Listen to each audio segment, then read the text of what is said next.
We got a great show for you today. So grab your friends, grab your family, send them links, tell them what's going on. We're about to really get deep into some things that have been happening around Merced County's Union High School District. But in order for me to even get close to covering that, I'm going to need the one and only Miss Tammy Toffinelli to join me on the show today. Bring her in here equally. There we are. How are you, Miss Tammy? I'm doing great. How about yourself, Matt? I am fantastic. Wow, we hear you loud and clear. Awesome. How was your week? My week's been pretty hectic, crazy. I've been digging into one of the other cases we've been looking into, the Garish Chung family. And then, the weather's kind of changed out here. So we're at that point now where you need a sweater in the morning and then you regret the sweater by afternoon. And then by evening, you need a sweater again. Yeah, you see them tied around people's necks by the afternoon, around the waist by the afternoon. Remember those? Yes. Was part of a fashion statement back in the 80s. Woohoo. Yeah. I'm back too, by the way. They are, right? They are. I don't know if we're going to see the full-on 80s, though, because there's some things we just want to leave alone. Especially those. Still popular right now. Acid wash, and remember those paint splatter pants that had like the neon paint splatters, and we used to peg our pants. Yeah, that stuff's coming back again. Wow. Well, as long as they don't do the half shirts we used to wear, the half concert shirts, the guys. And I used to have a belly that wasn't really a belly, Yeah. So when I wore them, it was kind of sexy, I guess, But couldn't pull that off today.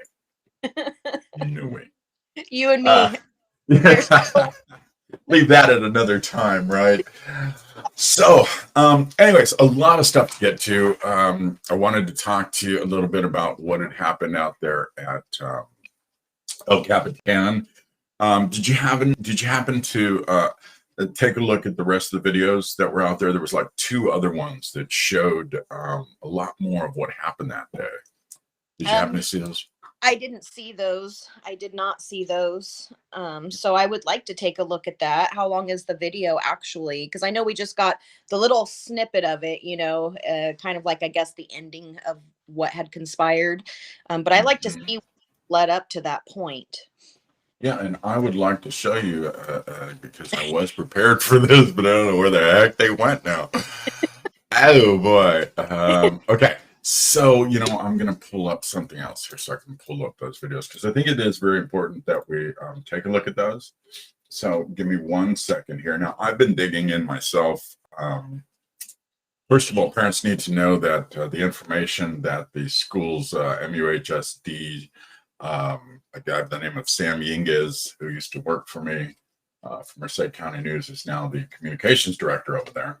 And he just blatantly straight lied to me and the parents when he said that parents cannot have access to the agreements between the parents or between the school and the law enforcement who provides the SRO or school resource officers for the campuses. So I was kind of dumbfounded by that answer because working within the public domain a lot, as we do, that's where we get most of our information. It's really difficult to dig through actual files in every single county. We'd have to, do a lot of traveling, or we'd have to submit quite a few requests for public information. A lot of this stuff, though, is readily available online if you take the time to search. Mm-hmm. So one thing that I want parents to remember is that you have access to it all because they are a public entity. The Merced Union High School District, the Merced County Office of Education, all of these little entities are actually public entities. Now, a superintendent is someone who is actually allowed, that position is allowed based on the California State Constitution. Did you know that, Tammy? No, I did not actually. Yeah. Wow. It's a state mandated position, which is kind of odd to me. And the reason being is because I'm trying to figure out, what are these people for? What do they do? Why are they there? Right. if we have teachers and we have all these other people, and it really looks as though this is just some way for, some of these people to make money. Give me 1 second here. I'm trying to pull this video up. Here's the right one. No, that's not the right one. That was the first one. Okay. And then, so they are mandated by the state constitution. And so when, this is kind of where it really starts. Okay. I think I got some videos here for it. Make sure I have the volumes on those. Okay, so before I get into the videos, just so people know that this position is a state mandated constitution position, but you don't have to have a superintendent. There's some counties that actually, or some districts that actually operate without one.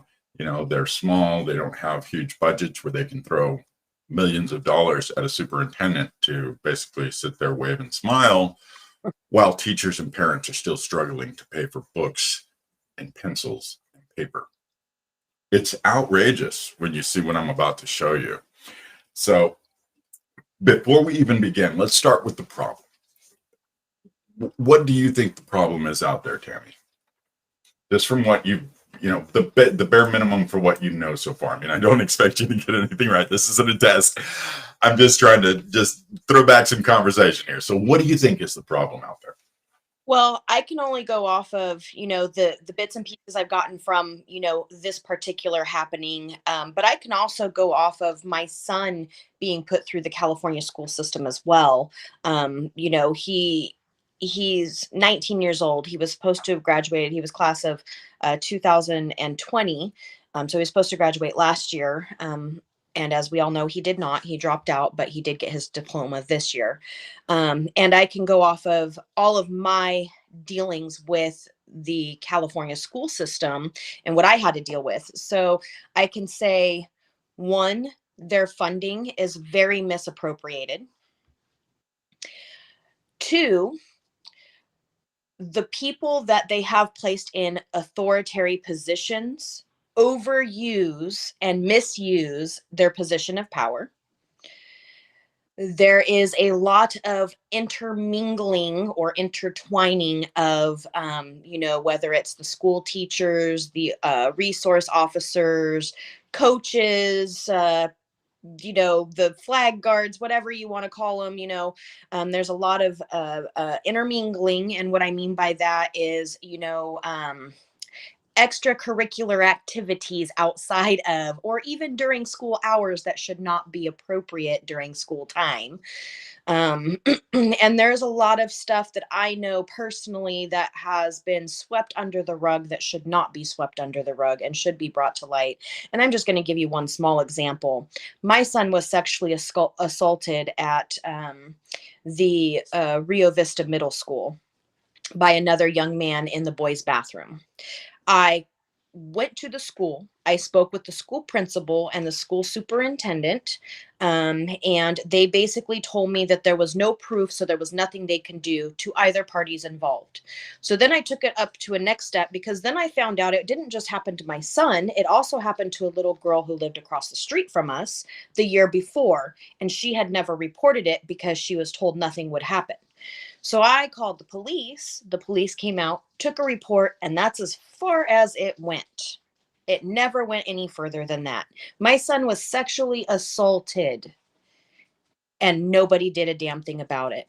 So what I did was I uprooted my life and I moved to Washington State in hopes for a better outcome. So that's what triggered your move to Washington State? Part of it, yes. The other part was my sick mother. So. Yeah.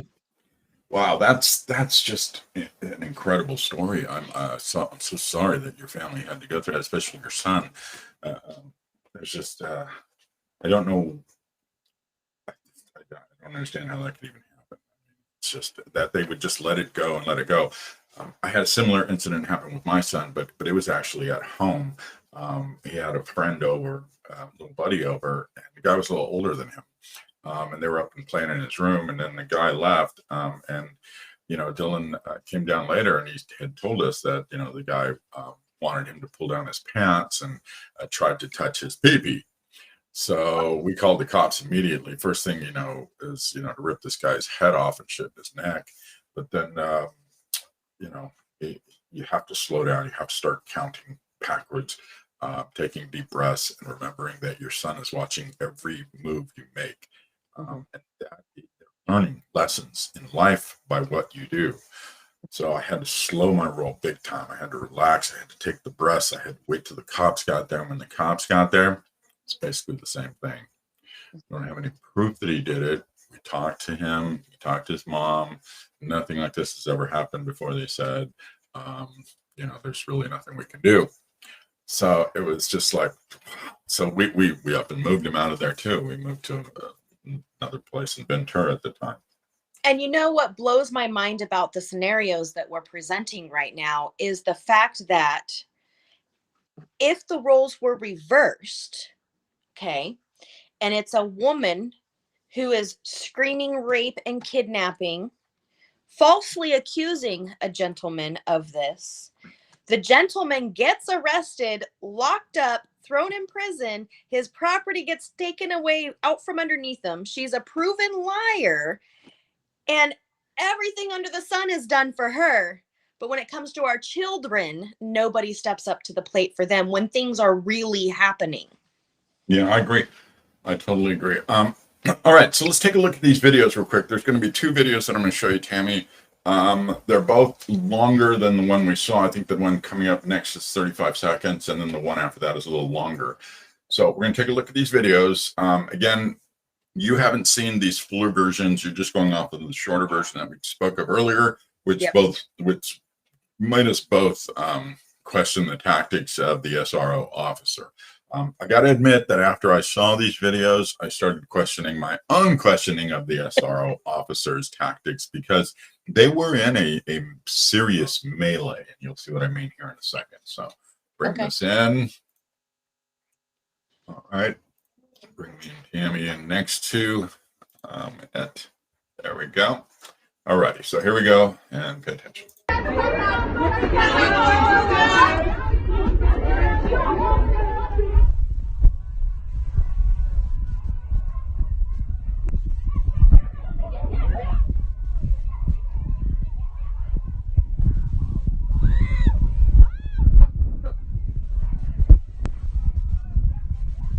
Right in here when we see the SRO officer come in, as well as the admin staff.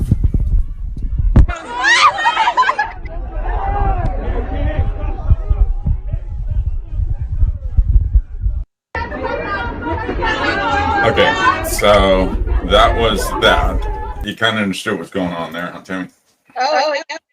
That looked like the beginning of the fight there, where everything pretty much kicked off. This is when they tried to break her up here. We saw this one.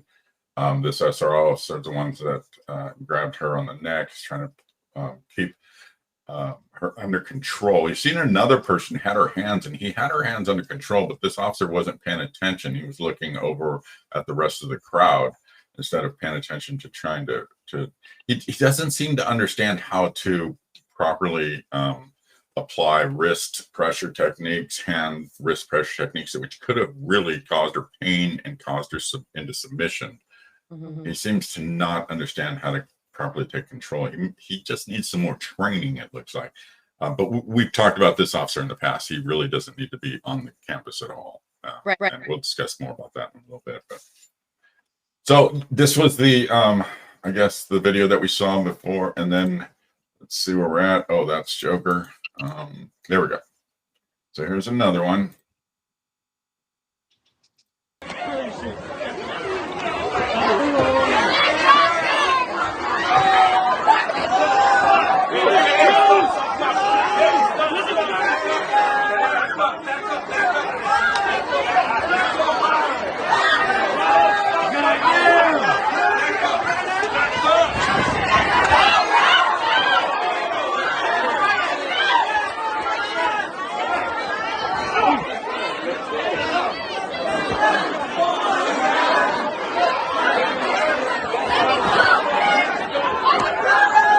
See, laying on the ground in that one shot, that's an actual teacher down there with her. This shot right here is what concerns me the most, though.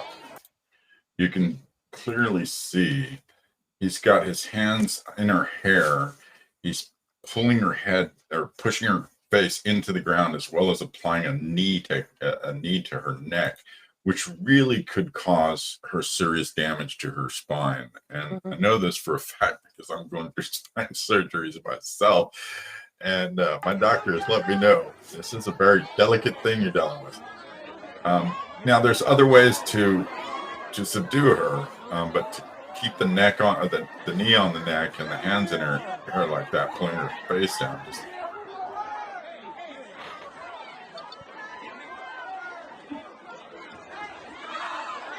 See, and this guy got up out of nowhere and just went after this guy. I don't know what's this guy's problem, but he started more crap. Did you see that? Yeah. So you got this kid over here. Yeah, this kid might be talking crap. He might be trying to get to his girlfriend who's being, held onto the ground. He's trying to say, hey, stop, leave her alone. I've seen him in another video. But he's not hitting. He's not punching the guy. Right. He's protesting. And instead of de-escalating it, this guy in the blue hat decides, well, I'm going to go after you. And then he rushes the kid. Now, these other kids are trying to come to this guy's defense here now, too. See? Yeah.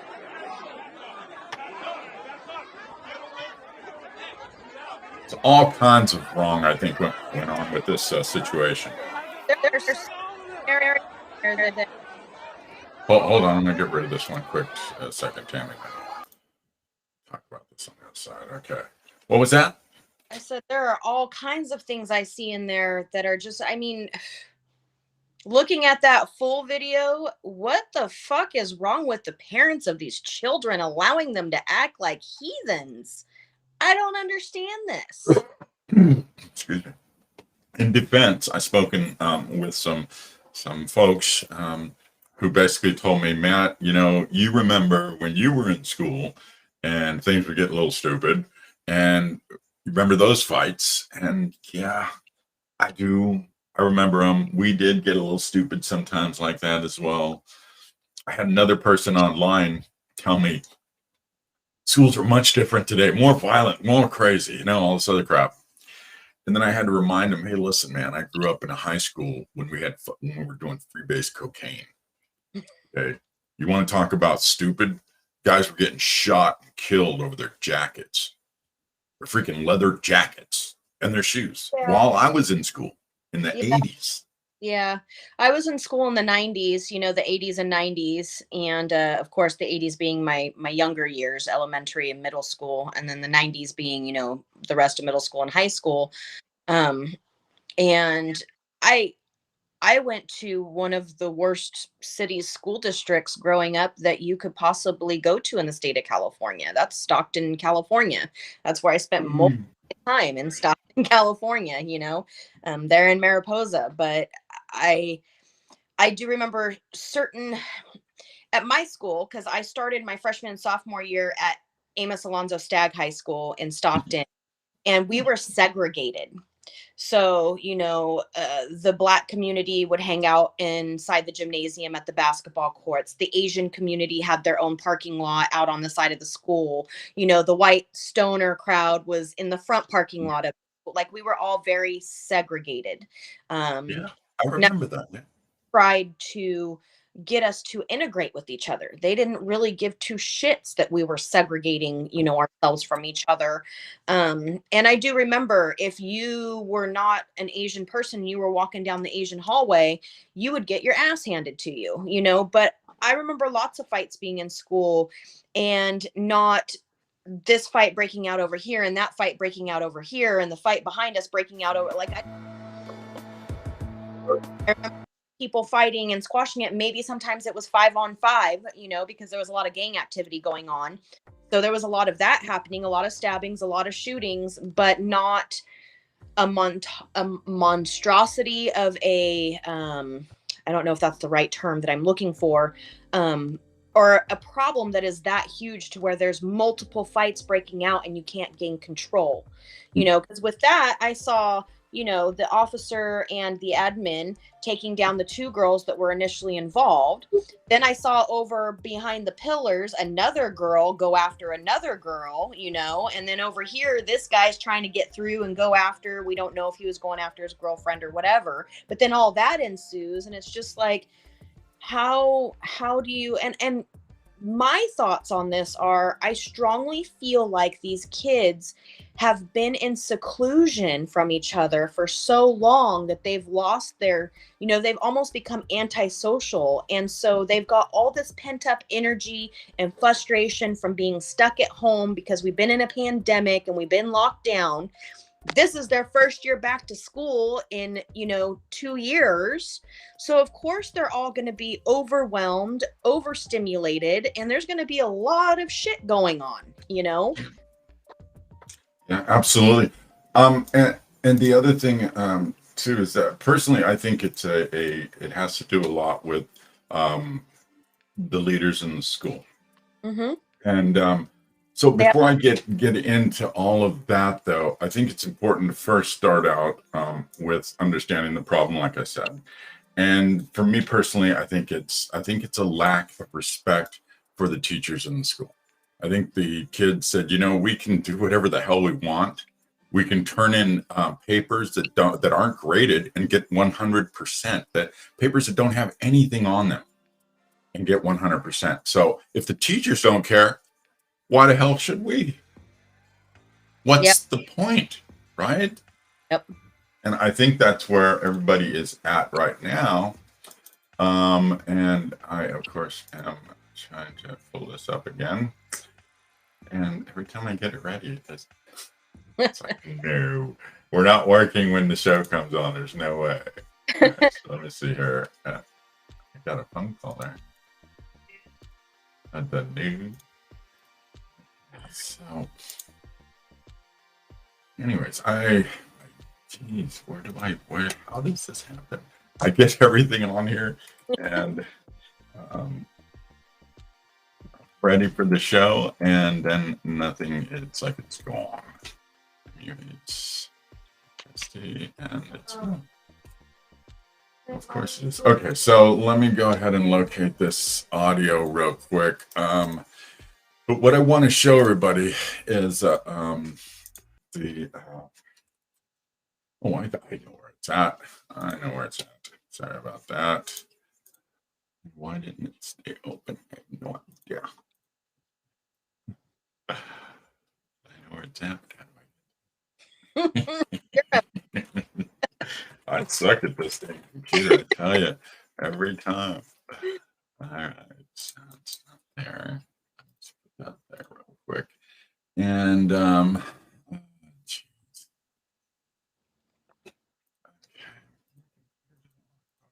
Of course. And so I'll go over here.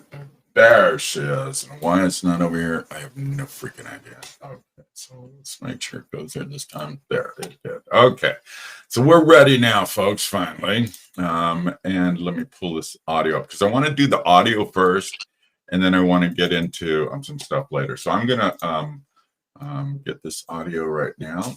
Make sure that you can hear it. I'm going to pull this open and insert the video. Move this one. Move that one, and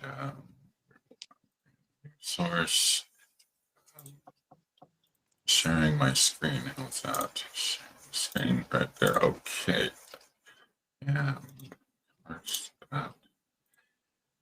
So share the audio. That's what I got to remember to do. Let's bring it up now. So this is going to be the interview with the teacher that I spoke of, and I'm bringing it up to about where we start discussing the school. Okay, here we go. This is of the campus. One of the students is? Oh, yes. So right there, she's basically talking about how one of the students, the valedictorian of 2016, was writing a 35-page report to the school board and was turning it in to them directly, detailing all the evidence that they had collected over their school years there at El Capitan of teachers disregarding them, teachers not paying attention to them, teachers not actually grading their paperwork. And it's interesting to see, because when El Capitan opens, oh, it's great, things are through the roof, grades are going great, and then all of a sudden, and I'll show you that here in a second. So let's get into it. She's talking about how the school doesn't grade papers, but there's much more. Here we go. He's one of the valedictorians. Gosh, if he ever wants to, or Can you hear that, wants to Tim? speak with Yes. somebody Okay. to get it out to our thousands of people, please let me know. We have more Oh, readers. I'm together. Okay, go into all my skill there. And they get 100% on them, and they're keeping evidence of it. No way. So you hear that right there about the And papers. asked the board for $2,000 to go to the national tournament, but didn't tell them until the day before that they needed paperwork filled out. Didn't tell them like how to get a driver for the tournament. Like they just don't. El Cap is notorious for not communicating, and I will let you know if you want to bend together. And then decided to not file anything on record of that mediation. So when new teachers came to the campus this year, despite the fact that the department chair blamed myself and the other teacher who left for the chaos of the department, the same chaos existed with her being there. 2 new teachers filed those charges this year. And upon further investigation, when they said, by the way, this isn't the first time, they went to look at the records, and none of the records existed.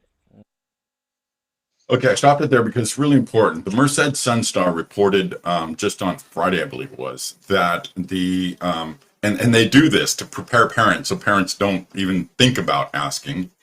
But they've already prepared everybody to note that, yeah, there's going to be an investigation, but you don't have the right to know. Actually, you do, but the Sun-Star won't tell the public that. The Sun-Star will cover up for all the public entities. They won't sue to get the information for the public like a real newspaper would, to dig into what the truth is so that the people can make good decisions at the ballot box. How do you know if your superintendent is doing a good job if they keep all the investigations about how shitty the job the actual superintendent's doing? And I'm going to point that out to you. How can you go to the ballot box and vote for somebody who's going to do a good job if you don't know the information? And that's what they're doing. They're prepping everybody, letting them know, hey, you're not going to be able to see any of the information. It's going to be a report and nobody's going to know. Well, you don't have to tell the people about the adults. I mean, about the kids. You don't have to give the kids names. You don't have to talk about the kids. What the adults want to know is, one, are administrators trained properly in the use of force when a fight breaks out like this? And if they are not, then why was that officer's knee, or that administrator's knee, Christopher Tuft's knee, on the neck of that child? And why was he holding her hair so hard into the ground as well, keeping her face down there, which could cause further injury? Yeah, there was a big fight. Yeah, there was a melee, but there's training for this. So that's my thing on that. So let's go on with her. And here we go. But myself and the other teacher maintained those records because we turned in our 20 and 30 pages of documentation as to the crap this lady was pulling. Wow. Anyway, it's just crazy. This whole town baffles me with like the inbred inbetting, quite literally. Yes, but I believe me, I completely understand. I like I said, I have in a small town. I have contacts within the sheriff's department, the police, the others, and these are good cops. The cops that are just, they can't say anything, they can't be exposed because they'll be demoted or kicked out or gone after by the DA. And people have they really don't understand. Our point is never to demean our community or our county or our so you don't need my through all this don't need my spill there, sorry. Through all of this, how does this make you feel about the process? Number of levels. Like, I lost my father-in-law, and the school was great about giving me the time off for that. And they've been supportive, but the staff is actually kind of up in an uproar. I mean, I received 6 letters of recommendation, and I didn't ask for them. Like, people are not being quiet. Other individuals have gone to the principal and said, like, do you understand what kind of ruckus you've created? This is a problem. People actually care. You see what kind of ruckus you've created because people actually care. That's a profound statement. Teachers actually care there, but they're not allowed to care. They're told to shut up, keep your head down, and one day you'll hit tenure, and it'll be easy road from there. See, these teachers are trying to reach tenure. They're trying to just shut up, keep their heads down, throw the papers over there. Yeah, 100%, 100%, 100%, 100%. So they don't cause a problem, so that the schools look like they're really doing something, so that students look like they're getting stuff done, but they're not. They're being failed. And because they're being failed, they have so much pent-up energy, so much disrespect, that one little trigger like this, boom. Okay, let's carry on, Sarah. I know he's like Kevin Swartwood is the principal, and for some reason I like him. I kind of feel like he's the pawn in the process. I feel like he's being told because so two parts to that. After they let me go, March 15th is when to tell you. Ralph Calderon and Seven pulled me into their office, and their phraseology is just demeaning. They say, quote, "You are unfit for Merced Union. We do not find you a fit for Merced Union High School." Like, okay, you want to tell me what those stipulations are? Because I'll be damned if I won't prove I am, but that's another issue. Right. So after that happened, my principal sent an email to the BUHAC coach asking how to keep the team alive, the speech and debate team alive here. And I was so frustrated. I printed out like 1,000 pages of stuff. I put together all the information he would need to know about the team. And I went into his office. I asked for a meeting with him. He accepted. I went into his office and I said, "I don't know who you think I am, but my integrity has never shifted. I will leave with integrity. I will make sure that my scores in my AP classes are the highest in the district if I can help it. I will try and find a replacement for my speech team. I have offered to coach these kids and help your coach, whoever you bring in as a first year who's unwillingly, not suspecting that you're going to put them into this position. Like, I'm not leaving with integrity, and just because you don't want me doesn't mean you need to go around me to find out information. Ask me to my face. I'll tell you the truth." Right. That's what I operated. And so I dropped this huge binder on his desk, and I was like, "Here are the 5 things you need to know, and here are the leagues." And so much so that I posted a GoFundMe, and we've run a couple garage sales, and I've paid the dues for all of next year so that no money comes out of the district and the kids can still compete. Now that's a teacher. Yeah. Now, that's a teacher. That's a teacher that says, "You know what? You have all your BS over here. I need to teach my kids." And she gets in there and she's just, "I've got the highest integrity. I need to focus on what's important, and that's my kids." I just really love this lady. And why did you do that? Because I believe so much in the activity and the kids who want it. I mean, Luca Lorenzi has won $1,000 with the Rotary Club at one level. He won like 250 and 5 something at another level. And he literally said, like, "This is what I want to do. I love talking. It's a passion of mine." Victoria Ariella vomits every time before she gets up, and she gave a 3-minute speech at the board meeting and didn't break once. And I know that she's gotten over her fear of speaking, and she did it because she was passionate about something. Like, you don't do that overnight. Like, those kids deserve a right to have a voice, and we tell them in education that that's what we're doing for them, and then we're intentionally silencing them on the other end. Like, no. Debate is the one place where kids have a right to say whatever they want because it gives them the opportunity to be them. They're not regurgitating some teacher's lessons plan. They're not checking off a multiple choice test because somebody has to make them remember a date. It's true education. Like, no. Now, she's talking about the speech and debate class there, Tammy. And the speech and debate class was a class where the students basically learned how to develop a valid point and then to argue that valid point or their position on that valid point respectfully and responsibly with another individual. And this is very fundamental to our own democracy, our own way of governing, is that we don't go and drag our neighbor out of their house and murder them because we don't agree with them. We can respectfully debate with our neighbor and then have a great day. We'll see you tomorrow. Yep. We can agree to disagree, but that's one of the great things that they were teaching in these schools. Now, kids could actually win scholarship money to the college and universities of their choices. There was so much opportunity for these kids in these debate classes and in other classes.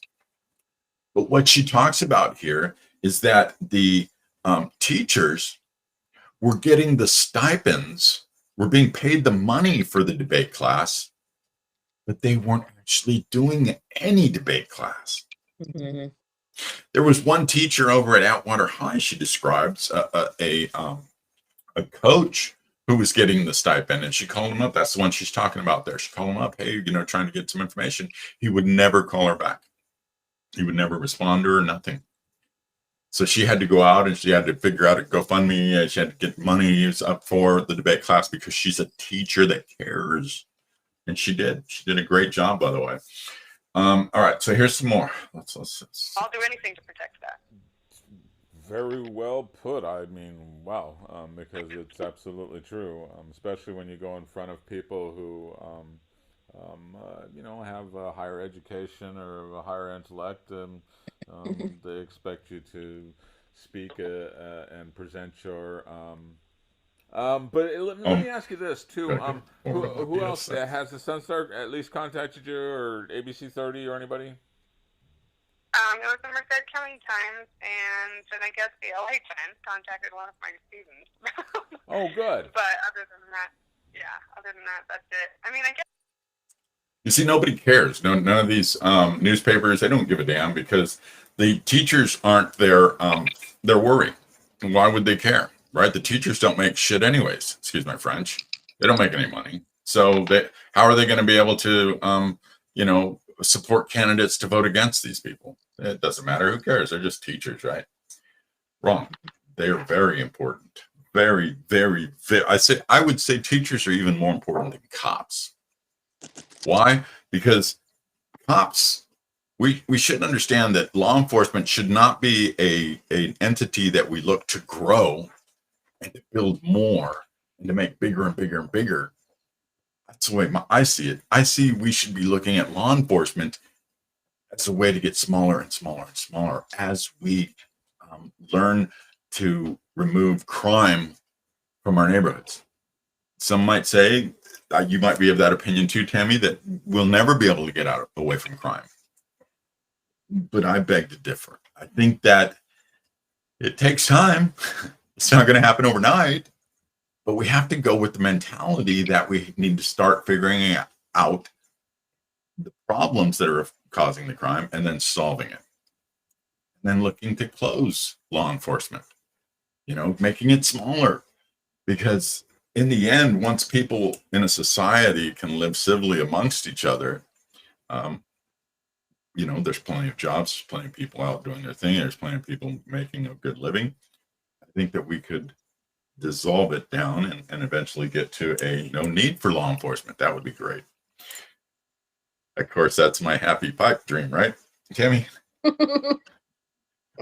You can speak on it. Hey, you will not offend me. Believe you me, I appreciate your opinion, especially if it comes from a whole nother side of you. And that's important because if I don't know other opinions, how can I form a very good opinion on my own, right? Yep, that's true. So what's your thought on it?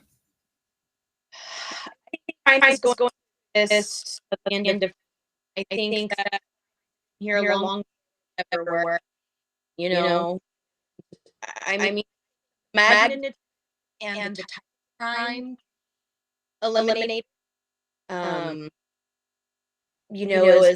heinous murder, things that, your audio keeps coming in and out. Just like it's there and then it kind of drops. Try again. Let me go out and it. Okay, yeah. See if that works. See if it'll jump up. I'm going to go ahead and go into the spreadsheet while you do that. Okay, folks. So what you're looking at here is the spreadsheet that I put together of what you are paying these people. And it's important that you know what you're paying these people because you, the Merced, what is this? MUHSD. So you, the Merced County taxpayer, are paying these salaries. Okay. And again, the school district is only in place to help facilitate the schools in the area. So they would help facilitate with supplies. They would help facilitate with programming. They would help facilitate with these types of things, but they're not actually the ones doing the learning. I'm going to go ahead and bring Tammy back in here. Hey, Tammy. Hello. Is that better? Yeah, a lot better. Okay. So your thoughts on what I was saying? Oh yeah. I see that really over time. Am I breaking? Yeah, you can. Yeah, you're breaking up again. Okay, let me try. And your internet looks great here. I don't know what's going on. Yeah, you got a 10 out of 10 connection here. So, anyways, okay, so I'll go into this again real quick. So basically, looking at the Merced Union High School District here, you can see up here MUHSD, and these are the years here. Okay, folks, and then the totals. So, according to your agreement, Merced Union High School District and the City Council, I believe it's the City Council. I'll have to check the agreement again. That Alan Peterson and the MUHSD should only get pay raises based on the performance of the schools. So, if the schools are doing good, and I would consider good being 10% or greater over last year, not a measly 2%, 5%, need double-digit increases, especially when it comes to education. And Mr. Peterson should be that kind of leader. He should demand this out of his teachers. Double-digit increases in performance before I receive a salary bump. But unfortunately, Mr. Peterson doesn't see that because one of his relatives had a school named after them. And so Mr. Peterson thinks he can ride now on his relative's great work as an educator. Well, obviously, Mr. Peterson doesn't realize is that he hasn't shown he himself is a great educator. So he doesn't get to reap the rewards of what his relative did. Mr. Peterson sucks, and let me explain why. As you can see here, Mr. Peterson has amassed over $1.2 million in salary and benefits. In 2016, he got paid $223,342.84. The following year, he was paid $229,609.79. The year after that, he bumped over $250,000 at $259,626. And in 2019, he went back about $6,000. I guess he decided maybe it wasn't appropriate for him to be making all that money. Hi, Tammy. Hi. There we go. So he came roaring back though at $253. But then, of course, in 2020 during the pandemic, he needed to get a pay raise. So he got another pay raise, and $260,295 was paid to him in 2020. So the superintendent of schools, while the parents are struggling to buy books and pencils and papers, the superintendent, who really doesn't do anything, they really don't. I don't care what anybody says. A superintendent is basically the head of something. They smile, they kiss the babies, they go to the public events, they do the interviews on TV. When something goes down, they're supposed to be there as the face or the head of it. But this particular MUHSD doesn't even allow Alan Peterson to answer questions from actual media. He's only allowed to answer questions from ass-kissing media like Sunstar and the Merced County Times. They would never ask him, why is he making $1.2 million over 5 years? He's not educated anybody. In fact, if the district had been kicking ass and they were up in the 80 percentile of the overall in California schools, I wouldn't. Who am I to say anything, right, Tammy? I mean, you cannot knock a good educator, a good leader, but this guy sucks, and let me point out why. District performance versus other districts. This little line right here. Okay, in 2016. Merced County schools were doing about 46.8% better than the other schools within the Merced Union High School District. In 2017, it dropped over 10 points in the bad. The schools dropped to 35.7% better than other schools around California. And then the following year again, 36.3% better, which is only a point, less than a point better than the following year. And then the year after that, 35.2% better. So again, they dropped. So this is, and you're paying this guy thousands of dollars more every year for his failures as your superintendent. That's crazy. Now, not only that, but I found the top, what is this? 1, 2, 3, 4, 5, 6, 7 people who work at the Merced Union High School District are making some bang. I mean, almost $6 million. These, what is it? 1, 2, 3, 4, 5, 6, 7 people have amassed almost $6 million in just 5 years. That's not counting 2021 yet, only up to 2020. $5,903,097.24.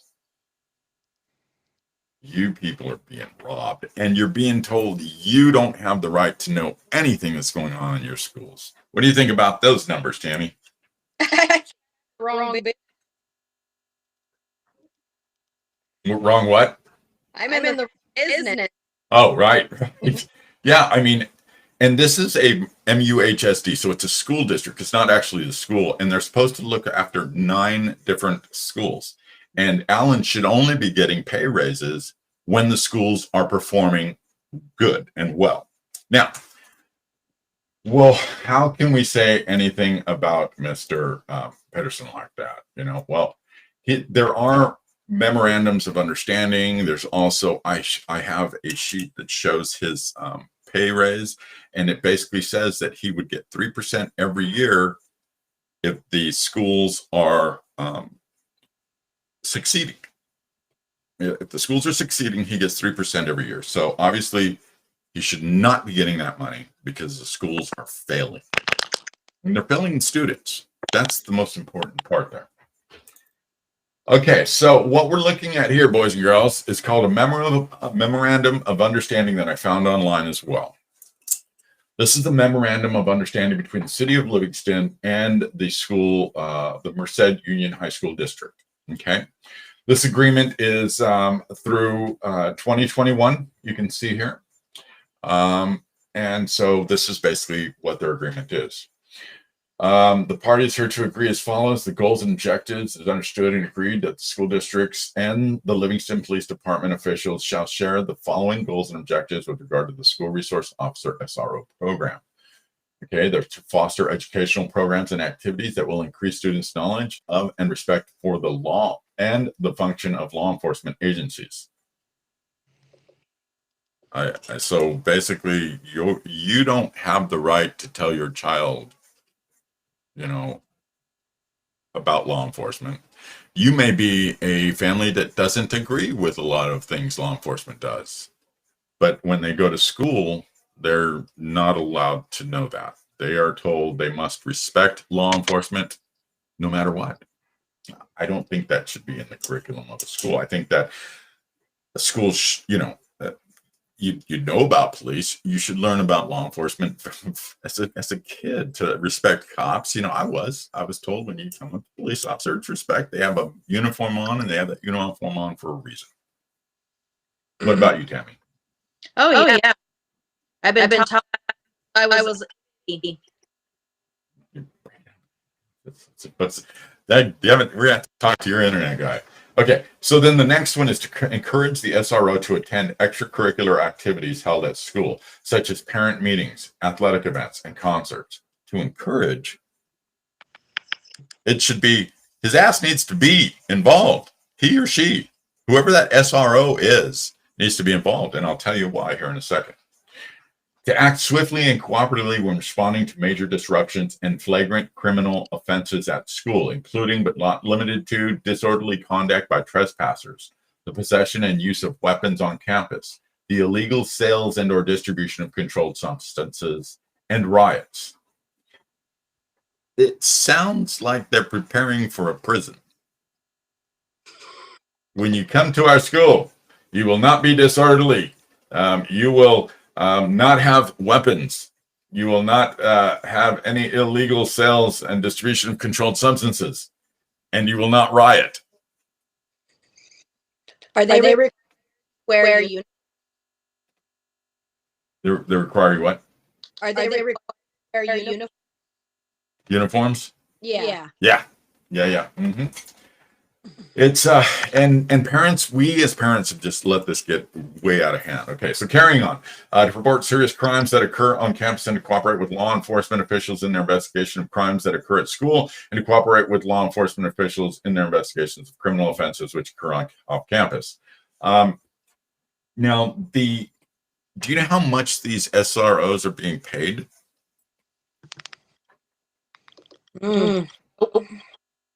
Are they considered full-time how do you say full-time officers who answer to the school district or to the city? I got the answers. You have the Yeah, we got the answers. So one resource officer can cost anywhere from $97,000 to $188,000. What are you talking about, $188,000? How the heck are we going to pay $188,000 for one SRO? You're absolutely out of your mind, Matt. Well, I'm going to show you on here because unfortunately, I haven't been able to get this to transfer over. But if you look here, I'm looking at a document from the Livingston council meeting. And in there, in the second paragraph, you'll see $188,000 they have to pay for one SRO officer. When I say they, I'm talking about you, the taxpayer. It says right here that in exchange for the provisions of the county truancy officers' services, superintendent shall pay the Merced County District Attorney's Office.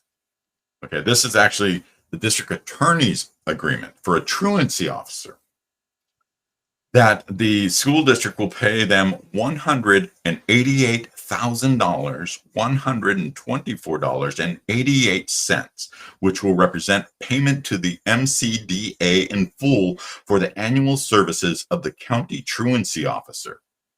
This amount represents the total salary and benefits package for a DA investigator 2 and includes a 3% COLA increase for fiscal year 21-22. Superintendent's payment to the county shall be a single lump sum payment made annually on or before July 30th, commencing with July 30th, 2022. Any cost for an interpreter requested by a district will be the responsibility of the requesting district, not the MCDA or superintendent. So for $188,000, you still don't get somebody who can speak another language. You know, I don't get it. I'm going to pop some chats in here because we're getting a few chats. This one that we got from Reaching Cold Mountain Before You. It must really stink to try and teach gangbangers children. They have such strict rules because the children are learning what's happening in their homes or aren't learning at home, rather. Well, see, there goes the division again. Once again, we look at gangbangers children. But okay, so how can I help this person understand this? We have gangs. Those gangs are full of human beings. They're people. And they have children.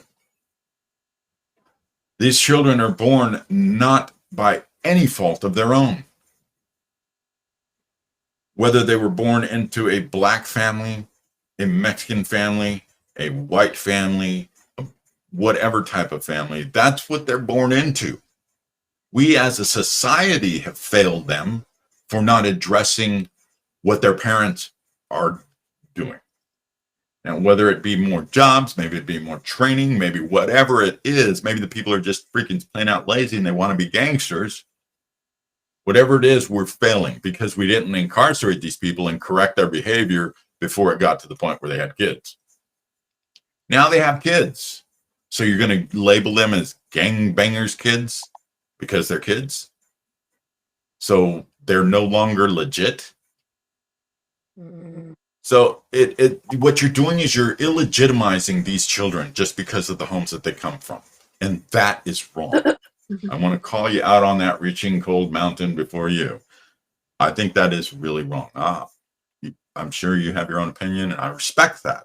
I just ask you to respect my opinion too, in that, we cannot keep dividing.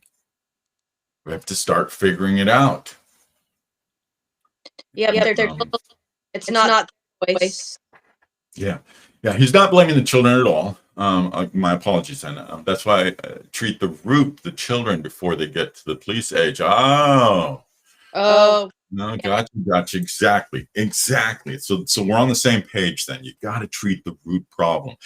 Once the kids get of the age where they can make their own decisions, though, I think the blame starts going towards them now. They know what's right and wrong now. So I agree with you there. Go ahead, Tammy. I'm sorry to cut you off. No, fine. I'm glad that you're reaching cold mountain for you. That.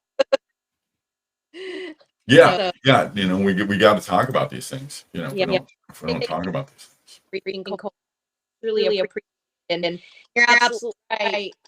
We need to teach our better than before they. Yeah, totally agree.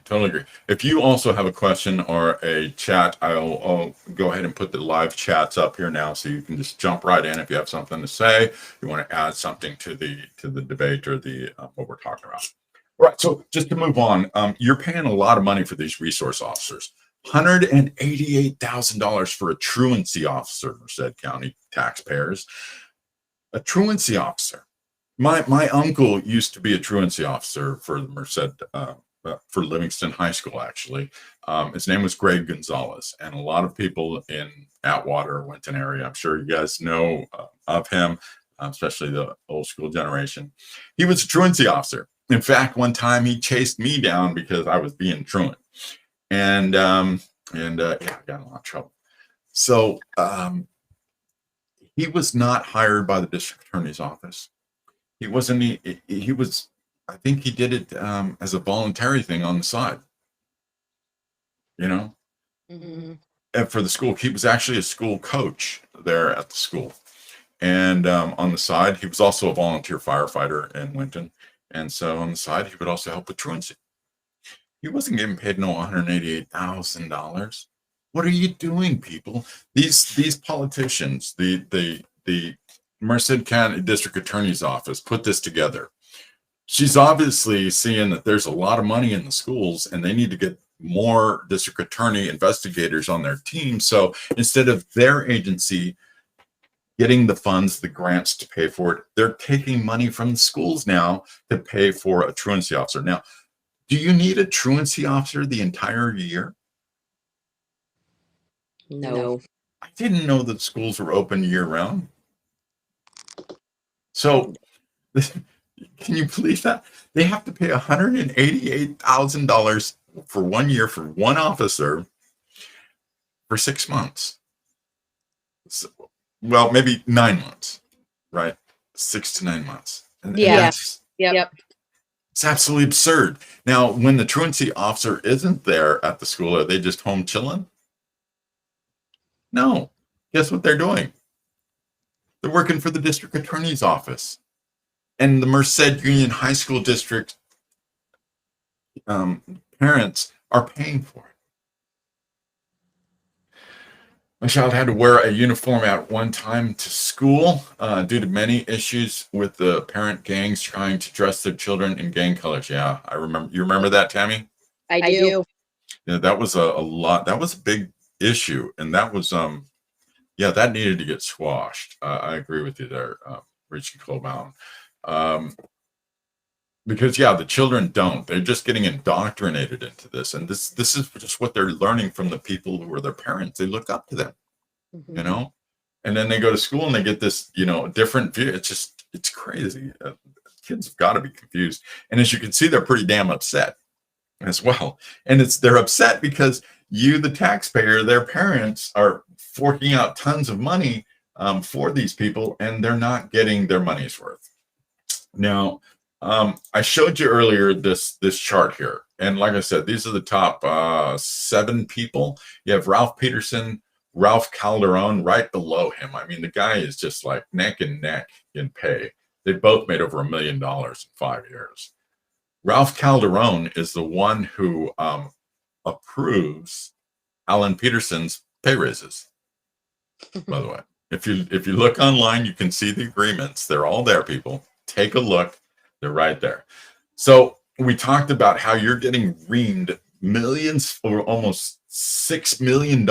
These 7 people have literally stolen from you guys, because, and I say stolen because they haven't performed to get that pay raises. They have not performed. And in fact, if we just pulled $1 million out of all of these BS bloated, salaries, you'd be able to pay for a whole lot in those schools. Things like ROP, things like shop classes. These are things I think are missing from the schools. What do you think, Tammy? Oh, there's missing schools. ROP rate, kind of extra for our kids to keep streets. Yeah. You keep breaking up still. We get like little word here and then it goes right. Then a little word here. So it's hard to put no. I'm gonna try my phone. Yeah. Okay. So I decided to call into the departments to find out why these people are not holding these classes, why the stipends are being given to teachers who are not even holding classes to help these kids. And it turns out that they don't want to discuss it. Holly Newland of the Merced County Office of Education, which looks over a bunch of other schools in another district, I called her just to kind of understand what they do in comparison to El Capitan with their students in any kind of ROP classes or shop classes or classes that can help kids learn skills that they need in the real world. And she was upset that I even called her. She was upset that I would even ask her. She tried to be condescending, but ended up sounding like an ass herself. And it was really unnecessary. All she had to do was just give me the information that I was looking for, wanted to know what the budgets are of those types of classes. And instead, she got very defensive, which shows me that these people don't like anybody to rock the boat. You need to stay away from them. Let them continue to rip off the Merced County taxpayers. Don't let anybody know. And that's basically what they're doing. Now, I had some more information on school resources officers here and the different education budgets that I wanted to go over. But all in all, I think what tells it most is a website called School Digger. SchoolDigger.com. Go there. If you're a parent of the Merced County schools, actually any school district, you should go there to understand what's going on in your school, test scores, how the schools are performing. And you can see that El Capitan High School, they have about 1,702 students. 21.5 students per adult, and they're spending almost $9,000 per student, supposedly. And then you look at their performance. You can see statewide, performing against other schools. They're about 52. They jumped up here about 68.7%. But my problem is when I look at these numbers, and we listened to what the Merced Unified School District teacher said to me in her interview, where kids basically turn in papers, blank papers, and get 100%. These numbers are probably fudged. I would guess to say that they're not doing very well at El Capitan, and that somebody needs to do an audit over there, outside audit, and it needs to be made public to the parents who pay for all this. You can see their average test scores, 57, 62, 53, 52. I mean, there's declines in here that do not warrant Mr. Peterson receiving over $1.2 million over the last 5 years. You can also see parent-student ratios. Let's see how they do with their test scores. Now, this is from the 2019 school year. And again, once again, I believe that El Capitan is fudging their numbers. They're telling their teachers, just shut up, turn in papers, make us look good, make this is the new school. We don't care. Just do whatever. And the students suffer from this. Lack of respect, the whole 9 yards. They don't care.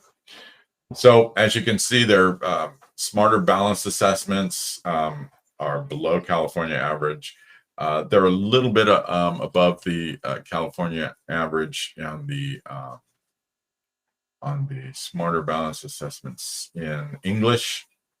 Mathematics is lagging, and they're about even in the science. Merced Union's actually sucking. They're the green ones at 20.9, 17.3.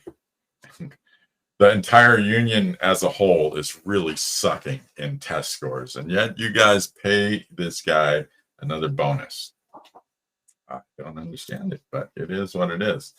And again, their ranking for El Capitan, it's low, but again, I think these numbers are fudged. I think it's even lower than this.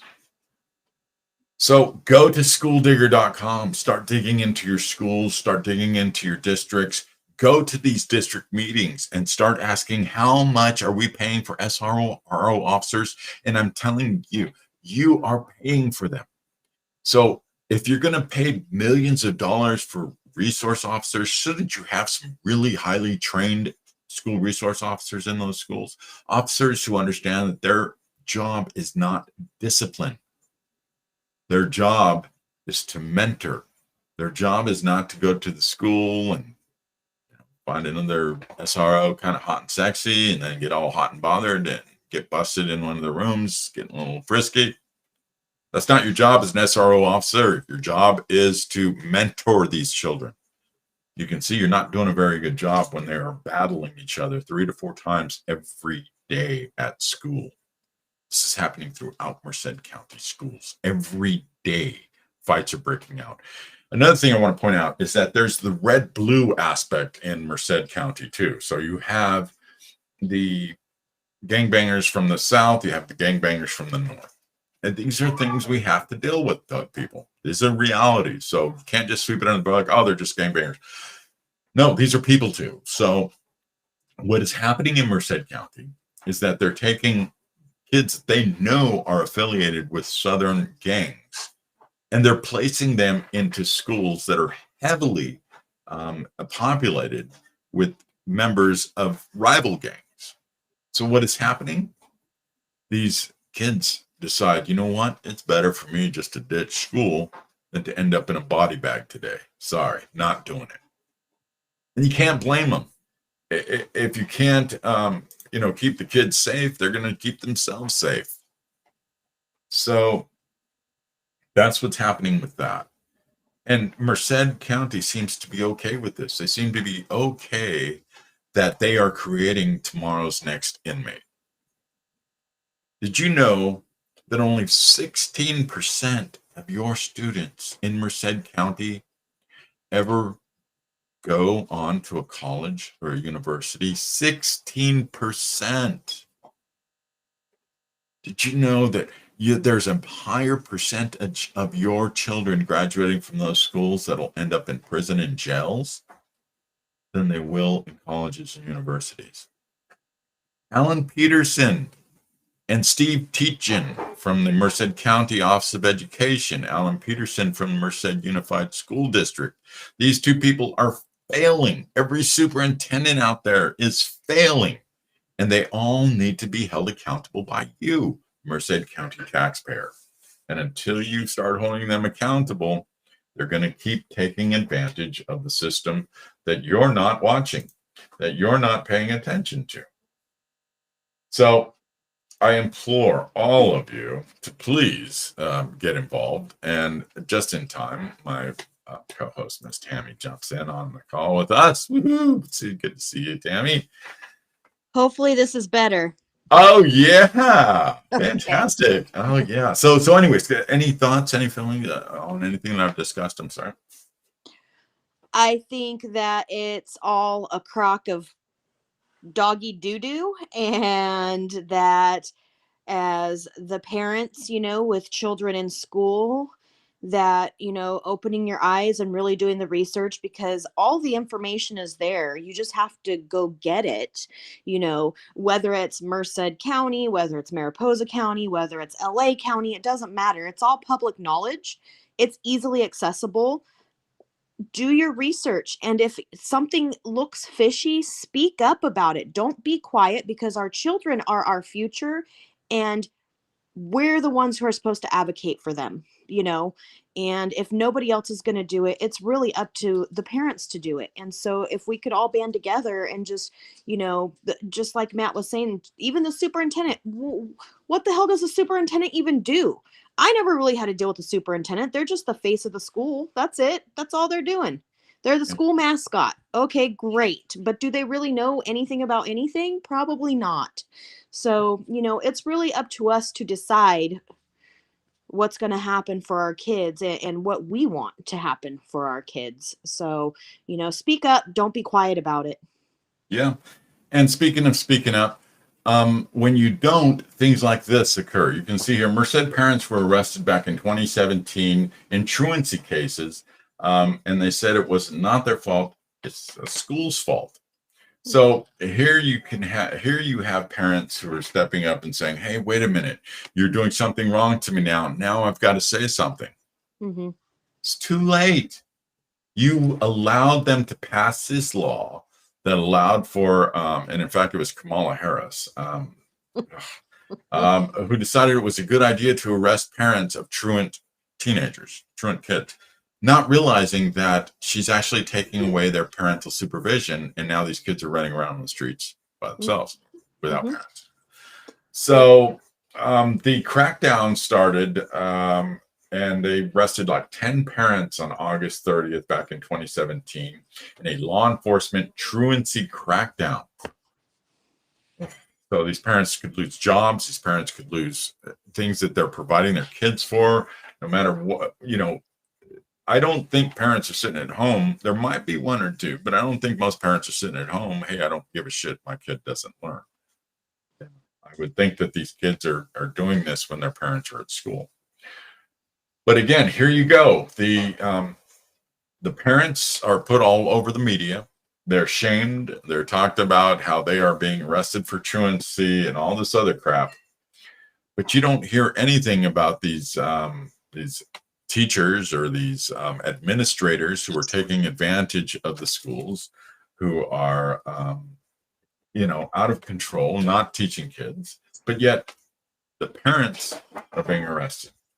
Everything we do at Merced City School District is to support our students, and that includes helping their parents, guardians overcome any obstacles that might keep their children from being in class, district officials said in a statement. We have a lengthy and thorough process of reaching out and providing resources, and it's only after exhausting every other possible option that a case is referred to the Merced County District Attorney's Office. Again, it's education. It's not law enforcement's job. You people are wanting law enforcement in everything. It doesn't matter your political affiliation. Democrats want it, Republicans want it, independents want it. You guys want cops everywhere, but I think we're getting too freaking far with this. What's your thoughts, Tammy? I had to go in front of the truancy board for my son.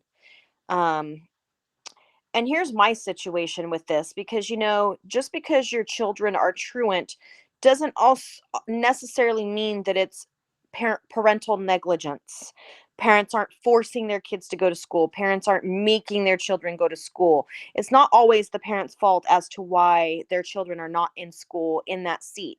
Number one, Kamala Harris, I truly believe, just like any other big governmental, agency, every school district gets money for every day a student is sitting in their seat at school and accounted for. If a child is not in that seat, the school doesn't get money for that day the child is gone. So that's number one.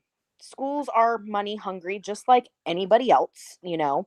And number two, they don't take into consideration the circumstances that may be the reasons why that child is not in school.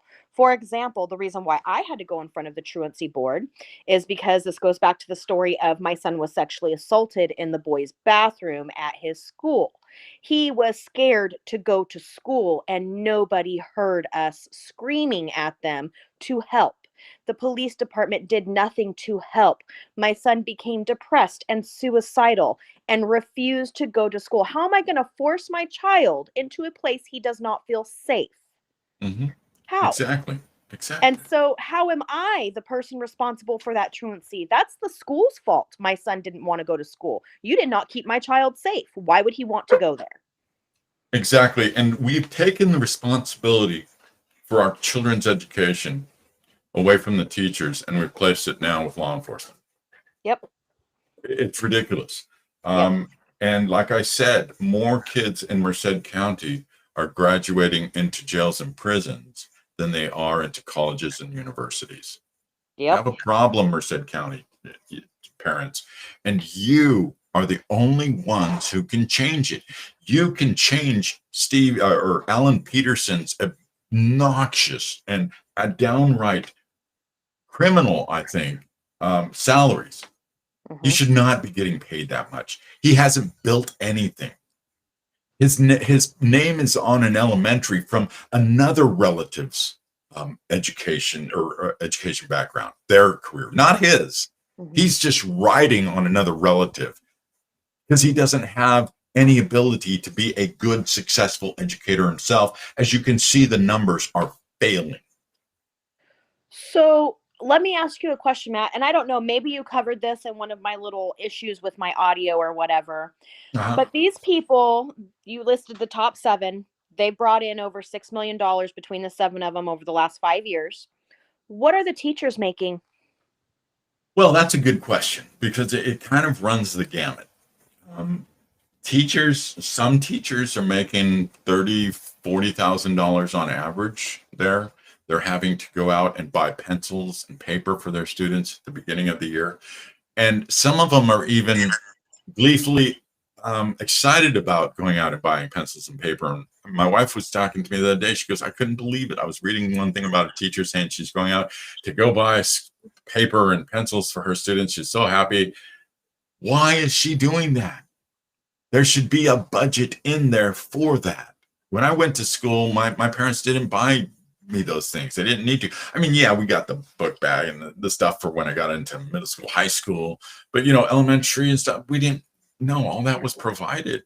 But yet now it's not, because Steve Teach and Alan Peterson need to make over $200,000-$400,000 a year to just wave at people and put their photo on a website. And I would like to know what these people are doing because I don't see it in the children's academics. I don't see it. See, and $30,000 to $40,000 a year for a teacher's salary.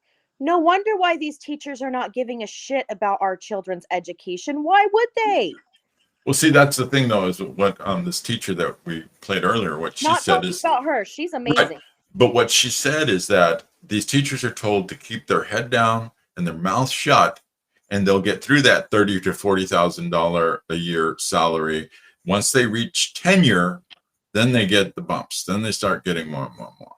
And to help these teachers who are making the $30,000 to $40,000 a year, these school districts and the superintendents are allowing for them to take away money from the school newspaper, to take away the money from the debate classes, to take away money from ROP, to take away all the money from the shop classes, all these classes that these kids need to give to teachers on the side who aren't doing anything, any part of these classes. They're just receiving the money, the stipend.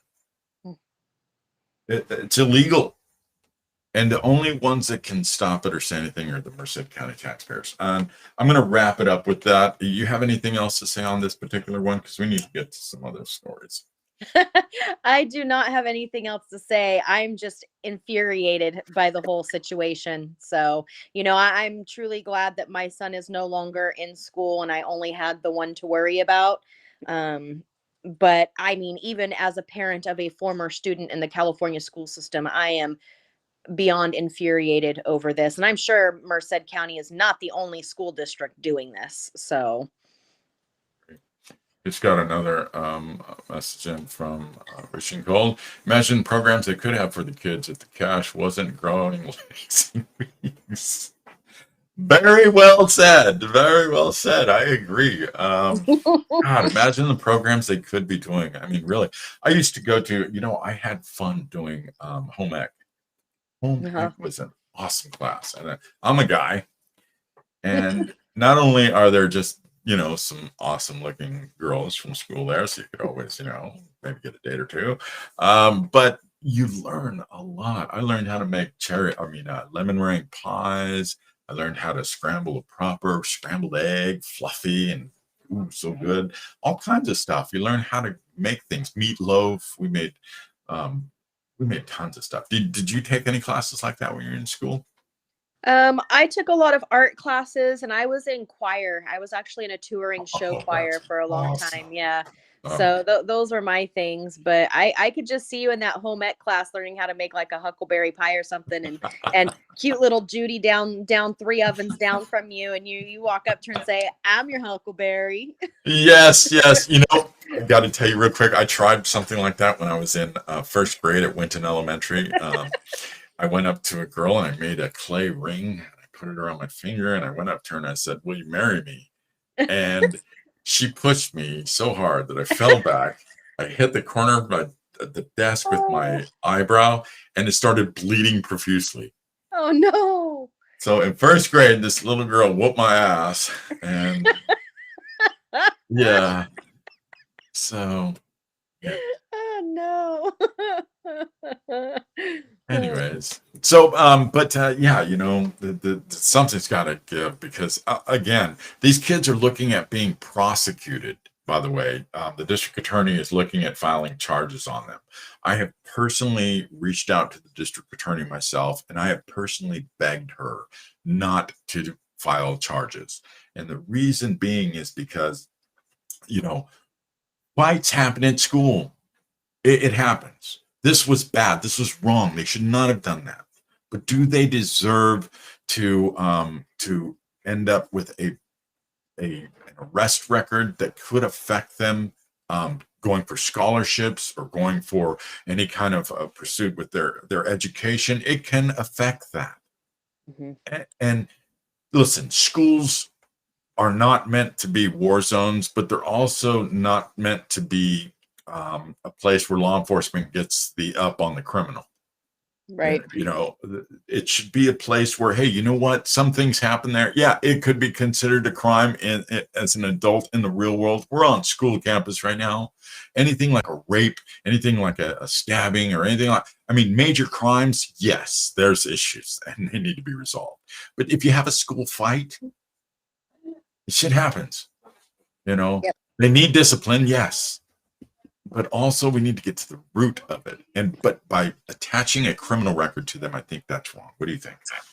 Oh, I agree. You're starting them off early with a criminal record, and I know a lot of people under the misconception that, anything that happens before you're 18, your records get sealed once you become a legal adult. That's not true. That is not true. You could go and want to work for the school district and get a Federal Bureau of Investigation background check done. And guess what? That's going to come up on it. It is not sealed. It is open. It is very, very open.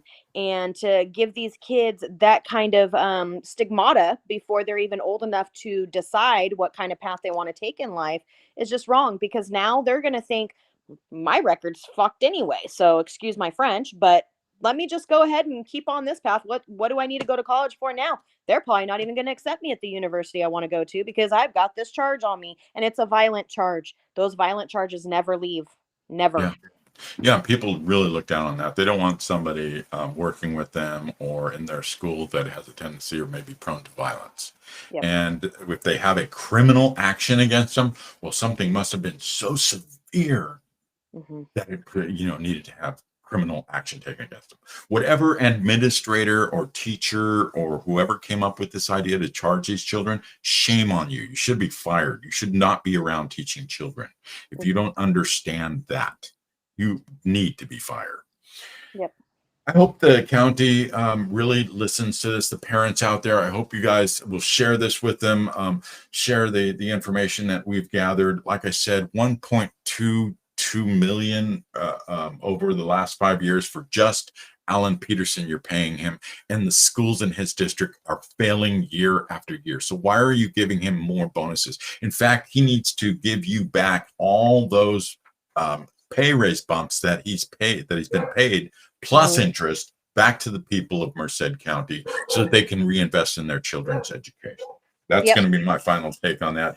We are going to talk more about it next week, and I might just pop in and do one little bits throughout the week. I like doing them. If Tammy's available, she's more than welcome to jump on with me, but she has a life unlike me. You have a life too, but I do work at random times because I'm on call. So I try to make it when I can, but Sundays are definitely dedicated to this. Right. So I want to get into now what we've learned in regards to some of the cases that we're following. You have an update on the Garish family? I do. So the Garish Chung family deaths, which, a few before your surgery, we kind of touched on for a little bit. We were following it, but there has been a new release of new information that has come out. So I did some research on this over the last week or so. And I just want to start off by saying that for those of you who didn't know, there was a family, there was a husband, a wife, a baby, and a family dog that were found deceased by the Merced River. And it was under odd circumstances. I'll just leave it at that. Odd circumstances. First they were trying to say it was a suicide, and they just really weren't sure. So then they started looking at other options. So here's what we do know up to this moment in time is, number one, the FBI has shut down the area of the river close to where the bodies were found. And this is quote, unquote, due to toxic algae blooms, potentially. They have taken samples of the water, but results of the test still haven't been released as of yet. And officials do say that they are still waiting a few key results in regards to those testings of the water, and a time, like a time frame, timeline for the results to be coming back in are at this moment unknown. So they are looking at the toxins in the water in that particular area. It has been closed off since the bodies were, found and the FBI stepped in. But I will say that they have received some toxicology reports back in regards to the family. And they have received some causes of death that have now been ruled out. And those causes of death that they have ruled out are gun or other weapon, lightning strike, carbon monoxide poisoning, carbon dioxide poisoning, cyanide exposure, illegal drugs / or alcohol, and suicide. So those are the things, there's 7 things there that they have ruled out as a possible cause of death. However, there is still no official cause of death. So with that being said, they are still waiting for some more toxicology reports to come back. And there's still some other autopsy things that are pending, I guess. But I do also want to say that Jeremy Breeze did put out a statement. He said that we respect and understand the need for information and details regarding this case. Our current priorities remain supporting and informing the Garish Chung families during this tragic time. As we navigate through this investigation with the families, we will later share our findings with the public. I don't know when that's going to be. I don't know how far away that's going to be. They have given no time frame, no time limits in this, which I also understand that a situation like this cannot be rushed. However, I do feel it necessary to expedite your findings of what's in the water. If there is a actual toxic algae bloom in the Merced River, which we know thousands of people every year go swimming there, then the public needs to know. They need to know. But in my opinion, I don't believe that that is the cause of death, and again, they have not released the cause of death. There is no definitive cause of death yet. I don't think it has anything to do with any of that. This case is too odd for it to be something so easy. What do you think, Matt? Waiting for your thoughts. What do you mean it's too easy? What do you think happened?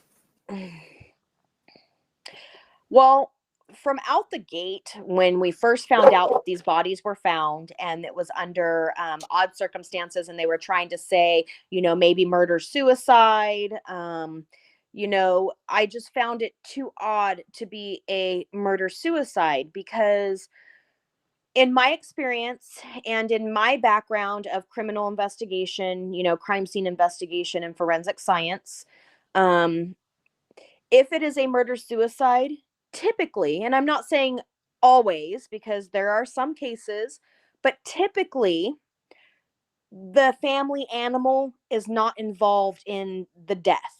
The family animal usually is not killed with the family. So that, number one, raised, my red flags and saying this is a suspicious death, because, even though I can't say it never happens, but I'm going to say, probably 8 out of 10 times the family animal goes unharmed. They usually don't, especially in a murder suicide, because the family member who is committing the murders and then killing themselves usually can't bring themselves to kill the family animal. Why that is, I don't know, especially when there's little ones involved with the murder suicides. But that was very suspicious to me. Number two, the other suspicious thing to me was the fact of, they're trying to say the bodies were found close together, but they were not. The mother was found further away from I call it a crime scene, because that's what they're investigating it. They were not found in the same area, so to speak. So if it was a murder suicide, the family would be closer together. They would be found closer together. So that told me there that it was not a murder suicide. And third of all, an algae bloom. After what you found in your research with a toxic algae bloom, those people would have had to have been submerged in the water for a long period of time. They would have been having to drink gallons of the water to get that sick and die. And they did not do that, so that is another thing where I was like, there's no way. Something else is going on here. I can't quite put my finger on it. I know that we do have some resources that have come in with some things, and those things I can really get behind and say, yes, that is probably what happened. But I'm going to let you say your opinion. Yeah, it's an extraordinarily fascinating case, to say the least. Yes. Unfortunately, though, maybe fortunately for the person who may have been involved, if there was somebody involved, if you're going to commit a murder, Mariposa is the place you want to do that at, because the lack or the ability for these deputies or investigators up there to actually investigate a murder scene is horrendous. In fact, Corey Stainer and the murders that occurred up there with the women, the deputy involved who initially came across the crime scene corrupted the crime scene so bad that there was not a lot of evidence they could actually say was evidence from the scene. Mm-hmm. And it was brought out in court, and they were actually put on the stand and asked about why they did such a horrible job at investigating the crime scene. And that actually led to the real murderers never being identified. Although, if you look into that case, you will see what I'm talking about. There were two very serious bad people involved in that case. Is But that it the was all, case that Officer Hendricks fudged up the evidence? yes, ma'am. That's right, That's, it is. Because yeah, Officer Hendricks is also the one that was investigating my cousin's case, so that's kind yes. of coincidental. Yeah. Yeah. If she's anywhere near any kind of case like that, you can be rest assured it will get screwed up. She does not know what she's doing yet. She's still on the force and investigating these. So, anyways, I want to get to this real quick. I know everybody's getting restless, want to get back to their day. So, my idea on this case. Now, first of all, you got to understand that about a month ago or so, it was just after these deaths occurred. Um, Me and my sources really kind of understood what was going on. We understood, we believe we know what happened to the family. And in fact, I sent these details to a Los Angeles Times reporter in Los Angeles. I have the email. And I specifically stated then that the Mariposa County Sheriff's Department would label this as a heat stroke. And that's how they would try to get out of what seems to be a hit. Yes, a political hit. And what I'm talking about is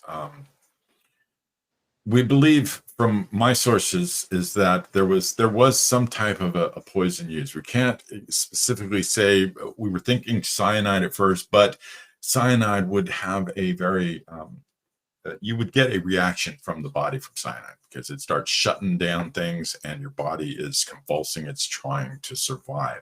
So you wouldn't have people just lay down or just sit down and die easily. There would be there, you would see the failing all over the ground and the way the dirt, the leaves were thrown around, everything. There would be some vomit and other things that you would be able to readily recognize as a cyanide poisoning or some type of poisoning like that. But we do believe that there was a poisoning. And okay, so why would anybody want to kill this family? So basically what our theory is that now, and I apologize, first of all, if I'm disrespectful to in any way. I don't mean to be. We're just trying to get to the truth of a situation that we know that the sheriff's department is trying to cover up. I believe they're trying to cover up. And basically what happened from what we believe is that the mother was actually, either recruited or came over with intent to get involved with tech people. We know that the Chinese government is working hard to get spies and other people into these companies so that they can get information and other things about these companies. And Mr. Garish is one of those who was in Google in those areas that the Chinese government would love to know more about. And when he and this woman, Ellen, got together, I believe her name is Ellen. I might have that wrong. But when he and his wife got together, Ellen, yes, I think that her motives may have been to do that. I don't know this for sure. And if I'm being rude and disrespectful to family, again, I apologize. But we are trying to understand what the sheriff is not telling us. So I believe that maybe she was recruited. And I believe that after falling in love with Mr. Garish, that she decided she could not do this anymore. That she didn't want to be a part of this situation. She was starting a family. They got the hell out of the Bay Area into various rural area and doing their thing. And I believe that somebody decided, you're not going to follow the plan. You need to go. And that either poisoning or something took out the whole family, because the whole family was literally taken out. Yep, the whole family. So Very somebody sad. would have had to have also poisoned the dog. Yep. So the only thing that we were thinking of is that how would you poison an entire family like that? Well, a good way to do it is through their water. So you would apply some type of poison into the water. They'd go out on the hike. Everybody takes drinks, and even the dog. If you give the dog some of your water or whatever, and tragically everyone passes. Here's another one too that is an interesting one. Insulin. If a person is not diabetic and you give them insulin, it will cause them to go into respiratory arrest, and it will also cause them to have a heart attack. Because we don't have autopsy reports back yet on these, I don't know that that could be the case, but a doctor will not check for insulin levels unless the person has a history of being a diabetic. So therefore, when an autopsy is done, it can go under the radar undiscovered. Yeah. And I would also question any autopsy that's being done by the Mariposa County Sheriff's Department. Yeah. Your cousin, they claim, drowned. Mhm. And yet Yes. there was not one drop of water found in his lungs. Not a single drop. Not a single drop. So honestly, I don't know how anyone can trust the Mariposa County Sheriff's Department to come up with what happened with this family. I don't. Nope. And the sad thing is a lot of people don't know that they have the right to say, I do not want the autopsy done in this county. Please send it to this county instead. You have the right to do that. You have the right to let the officials know you are not comfortable with Stanislaus, because Mariposa County doesn't do their own autopsies. They sub it out to Stanislaus County. And so, Stanislaus County, technically, this is the kicker, and my cousin Ronnie's autopsy, Stanislaus County is the one who put the seal on it, but you have to go through Mariposa County to get copies of it or to speak about it, even though none of the Mariposa County, forensic pathologists are the ones that did the autopsy. And Officer Hendricks is the one that was in the room who oversaw the autopsy in Stanislaus County when it happened. So everybody who has a death in the family and an autopsy is due, you have the right to say, I do not want it done in this county. I want it done in Fresno County. I want it done in Tuolumne County. I want it done in LA County. It doesn't matter. It's your right. It's your family member. Remember that. Do you know if you have to cover the additional costs of that?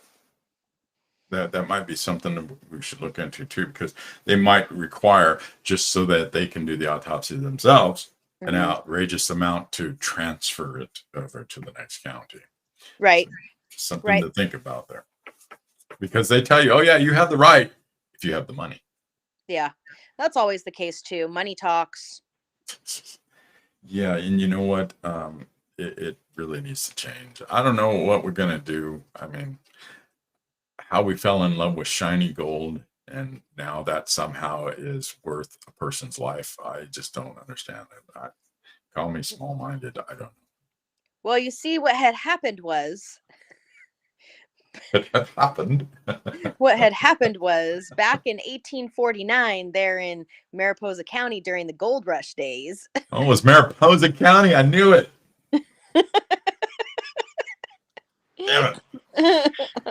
There's a lot of rich history up there too. By the way, speaking of Mariposa County, your brother or your cousin's case, do we have any new updates on that, Ronnie Cole? The only new updates I have on it is I have solicited a few new forensic pathologist companies in hopes to get the price tag down, because again, money talks and money is king in a lot of people's lives. And it's really sad to me that they want to charge almost $2,300 for a second autopsy opinion when I literally only asked 7 questions for them to answer. Yeah. 7 questions. And ultimately, I'm almost curious what they would want to charge me just to answer the question of, did Ronnie drown? Put your seal on that one question for me, please. And if your answer is no, I want you to seal the deal for me so I could send it to Mariposa County Sheriff's Department. You don't even have to say why. I wouldn't even send it to Mariposa County Sheriff's Department. I would just immediately start seeking legal counsel for a wrongful death lawsuit, as well as the fake autopsy. You know. Yep. Your family stands to win quite a lot for the pain and suffering it has to endure over the Sheriff's Department's ongoing stupidity. Yep. Ongoing. Yep. It never ceases to amaze me, because it just seems like, every week, every month, something new and it comes up within Mariposa County, and I'm just shaking my head like, really, people? Really? Yeah, I hear you, sister. WTF? WTF? With exclamation point, exclamation point, exclamation point. So, yes, Yeah. ma'am. And as far as the Burkhart case goes, we are still working slowly but surely trying to get information from the county. They are not cooperating at all. They don't want to talk about the Burkhart murder. They don't want you people to know that they are covering up murder for the police department and for the people involved. There's really one person left who's involved. The others have died, unfortunately. So all the district attorney has to do is get off her ass, and the evidence is right there in front of them, but they haven't. So we will stay on them with the Burkhart case. We are not giving up on that, and we will keep pushing and pushing until we get answers and get somebody indicted for murder. So that's what we're looking for. Yep, absolutely. You have anything else for? Oh, go ahead. I'm almost wondering if so I know somebody who worked at the hospital the night that David Burkhart died. And I'm almost wondering, no, I apologize, everybody. That is my puppy. Oh, good. That's Blue, right? Yep, that's Blue. Hey, quit it. Quit it. She's trying to say hi to everybody. He's so talkative and sassy all the time. I'm almost wondering because they were there and they witnessed what Andrew Massengale was acting and speaking the night that David died. So I'm almost wondering if I can maybe get an interview with her and see, what she has to say about what she experienced in the hospital and how Andrew was behaving, because he was behaving very erratically. Yeah. And he was also behaving very high and mighty because they got away with murder. Yeah. And because they've allowed to get away with it, it emboldens them even more. And he actually ended up in Fresno on a new case for beating a child out there. Because the district attorney in Merced didn't have the balls enough to go and arrest the thug and get him off the streets. Right. Yep. So I'm gonna see about that, and maybe I can get some new information in regards to that. And I'm not saying that will help push things through any faster for the Burkhart case, but at least it's another piece of the puzzle that maybe will fit in somewhere. Oh yeah. And I'm telling people right now, I'm going to let you know this right now. Okay. We are working on a trust fund to be able to utilize to sue Mariposa County Sheriff's Department, Merced Police Department, the Merced County Sheriff's Department, as well as these other departments who are covering up public information. And so they need to be sued, and they need to be reamed really bad by a judge so that they can understand the importance of releasing public information to you, the people, because you're the ones who vote and you're the ones who make the changes, getting rid of the corrupt people when you know that they're corrupt. But if they're in charge of the crazy institution, I guess you could call it, you're never going to get anywhere. Yep, I concur. So with that being said, you got anything else to add to the show today, Tammy? We went through quite a lot today. Yeah, this is probably our longest show yet at 2 hours. Dang. Oh, boy, a lot to cover, especially with that Merced Union High School District. If you didn't hear the beginning of our show, please rewind it and go to the beginning. We also played some audio from the teacher, an interview I did with a former Merced Union High School District teacher, where she talks about all the problems that were going on back then. Well, guess what? They're tenfold now because the parents, all of that was covered up. You weren't allowed to know to make the changes. So now it's just gotten worse and worse and worse. And that's why you had that big, huge brawl at El Capitan, and it's going to continue to get worse unless you do something now. Yep. All right, folks. Well, again, I'm Matthew Gonzalez, my co-host Tammy Toffanelli. We really appreciate you guys joining us tonight for this edition of IPJ The Podcast. Be sure to like and subscribe to the channels. We don't make any money from this. Maybe someday we will, but we don't make any money. We don't make any money from the website at abovealllaws.com. If you go there, you will see there's no advertisements. There's nothing to stop you from looking at the information that you need to know. We feel that information like this is important for the public to be able to make positive change. If you don't know the information, how can you make change? So, with that being said, I'm Matthew Gonzalez for IPJ The Podcast, because it is your voice. So use it. Have a great night, everybody.